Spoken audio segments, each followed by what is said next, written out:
A thread by Heshmat Alavi. Long thread. The United States is on course to restore all UN sanctions on Iran's regime, aka the snapback mechanism. Interesting how Obama loyalists in Europe are siding with the mullahs while knowing the regime has violated the 2015 deal from day one. First of all, for those claiming the U.S. has no right to snap back, read UN Security Council Resolution 2231 that clearly describes the United States as one of the JCPOA participants. JCPOA is the abbreviated version of what we can refer to as the Iran deal, okay? The Joint Comprehensive Plan of Action, JCPOA. August 5th, 2015, Barack Obama. We don't need the support of other members of the UN Security Council. America can trigger snapback on our own. Iran violated its nuclear obligations even after the 2015 nuclear deal with Obama. The question is, why did the Europeans never seriously follow through with a complaint? We know why Russia and China never did, but why not the Europeans? If you ask me being Heshmat in this case, business interests. Let's look at Iran's JCPOA violations. Ali Akbar Salehi, head of Iran's Atomic Energy Organization, quote, "We did not fill the Arak heavy water reactor with cement. We had already purchased pipes like those filled. Only Khamenei knew." That's the supreme leader. For one thing, we already know of many Iranian violations or likely violations of the Joint Comprehensive Plan of Action. And this was prior to US President Donald Trump exiting the deal. From Newsmax.com, Iran is obviously violating the JCPOA. 8 December 2015, Tehran violated the deal by refusing to fully cooperate with the IAEA investigating the possible military dimensions of the nuclear program. 7 July 2016, Germany's domestic intel agency annual report states Iran pursued a clandestine path toward obtaining illicit nuclear technology and equipment from German companies at what is, even by international standards, at a quantitatively high level. From FoxNews.com, German intel report charges Iran seeking illegal nuke and missile tech. 6 June 2017, the Iranians have produced excess heavy water illegally at least twice, which they sold for profit. 29 August 2017, IAEA inspectors and the West itself are severely limited in their ability to monitor Iranian compliance with the JCPOA. From Reuters.com, Iran rejects U.S. demand for UN visit to military sites. Iran's refusal to allow international inspections of its military sites is itself a violation of the Iran deal. The relevant language of the JCPOA states, in line with normal international safeguards practice, such requests will not be aimed at interfering with Iranian military or other national security activities, but will be exclusively for resolving concerns regarding fulfillment of the JCPOA commitments and Iran's other non-proliferation and safeguards obligations. 20 September 2017, the Iranians have exceeded the limits on advanced centrifuge research and development by assembling more than half a dozen IR-8 rotor assemblies and operating 13 to 15 IR-6 centrifuges in a single cascade. 1 October 2017, Iran is likely violating Section T, banning, quote, activities which could contribute to the development of a nuclear explosive device, e.g. using computer models, simulating a nuclear bomb, or designing multi-point explosive detonation systems. From FoxNews.com, Russia giving cover to Iran could doom nuclear deal as Trump considers whether to certify. 9 October 2017, German intelligence has reported that in 2015 and 2016, when the U.S. was still part of the JCPOA, Iran attempted more than 100 times to obtain illicit nuclear technology, which may be in violation of the deal. From FoxNews.com, Iran attempted to buy nuclear technology illegally 32 times, German agency says. 10 October 2017, Iranian opposition coalition NCRI released in 2017 critical information showing that Iran's research and development activities, as well as nuclear activities, were continuing at the Parchin military site out of reach of IAEA inspectors. From FoxNews.com, Iran's secret sites linked to nuclear weapons developments revealed. The NCRI first blew the whistle on Iran's clandestine nuclear activities in two major sites, Natanz and Arak, back in August 2002. This sheds some more light, and this is a thread from Heshmat from July 10th, 2019. Link in the description to the thread itself. 1 May 2018, Israel exposed much of what the Iranians had been hiding from the IAEA, all violations of Iran's nuclear obligations prior to U.S. President Donald Trump exiting the 2015 nuclear deal. From BBC.com, Iran nuclear deal built on lies, says U.S. 8 May 2018. And with Iran violating the JCPOA to such an extent, it is quite logical why U.S. President Donald Trump described it a, quote, stupid deal and withdrew America from the framework. 13 November 2018. Iran has the know-how to build a bomb fairly swiftly, perhaps in a matter of months, said David Albright, a physicist who runs the nonprofit Institute for Science and International Security in Washington, D.C. Quote, Iran managed to put in place by the end of 2003 the infrastructure for a comprehensive nuclear weapons program intended to initially produce 5 nuclear warheads, each with an explosive yield of 10 kilotons, according to the draft. 2 July 2019. Quote, Iran violates nuclear deal, exceeds 300 kilogram limit on enriched uranium. This demonstrates that Iran's announcement that it had surpassed the 300 kilogram cap is in direct violation of the 2015 nuclear deal. From jpost.com, Iran violates nuclear deal, exceeds 300 kilogram limit on enriched uranium.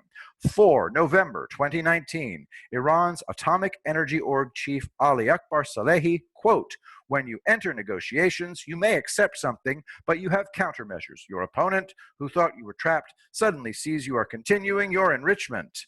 27 April 2020, quote, Iran's uranium enrichment program provides, by itself, a major justification for continued U.S. and international sanctions. A snapback of sanctions under the JCPOA is fully justified today.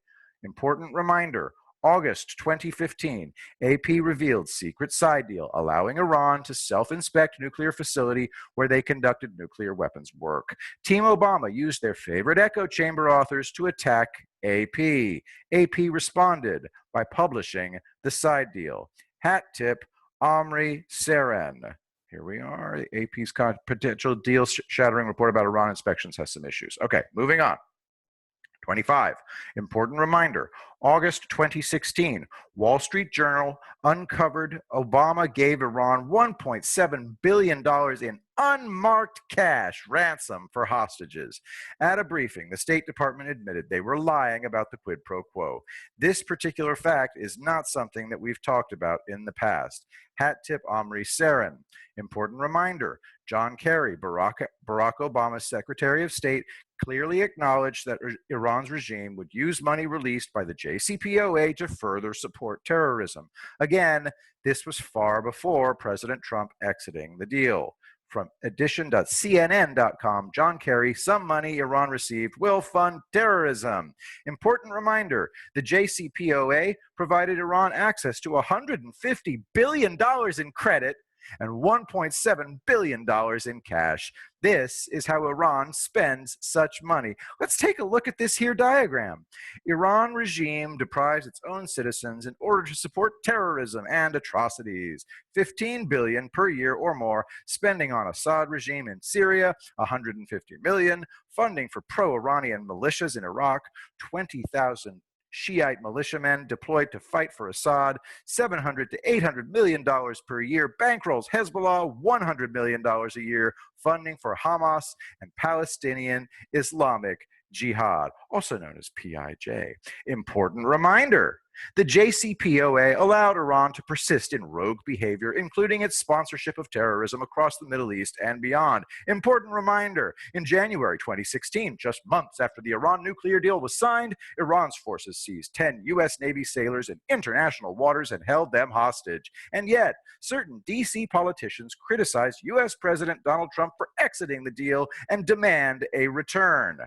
IAEA chief from June 15, 2020, quote, "For over 4 months, Iran has denied us access to 2 locations, and for almost a year, it has not engaged in substantive discussions to clarify our questions related to a possible undeclared nuclear material and nuke-related activities." From APnews.com, UN atomic watchdog head calls for more access in Iran. IAEA chief report. Now let's see, is there anything highlighted here? No. Where are we now? All right. The U.S. submitted a complaint about Iran breaching the nuclear deal to the UN Security Council. The Council must now vote within 30 days on a resolution to continue Iran's sanctions relief. If such a resolution is not put forward by the deadline, all UN sanctions in place before the 2015 nuclear deal would be automatically reimposed. If a resolution is put forward prior to the 30-day deadline, say Russia or China, the U.S. can veto that resolution, forcing the deadline to expire and the snapback mechanism imposing all UN sanctions. From Rich Goldberg, all nations that abstained should abstain again if any state questions U.S.'s snapback right.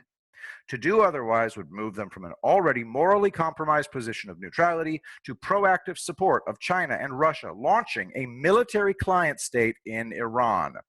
What is the double veto power? All right, let's talk about the double veto power. Russia and China are circulating legal theories asserting that either party could put forward a procedural motion to ignore the plain text of UNSCR 2231, and that this motion require a 9-vote majority for passage and could not be vetoed by a permanent member. This, however, is inaccurate. While Russia or China could indeed request such a vote and claim it is merely a procedural matter, the United States would be allowed to object and argue that the matter is substantive in nature and thus subject to a veto by a permanent member.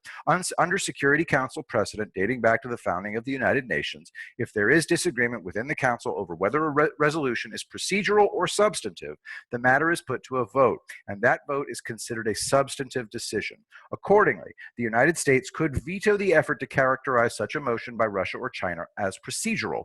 Then, with the Council having decided that the motion is substantive, the United States could veto the motion itself.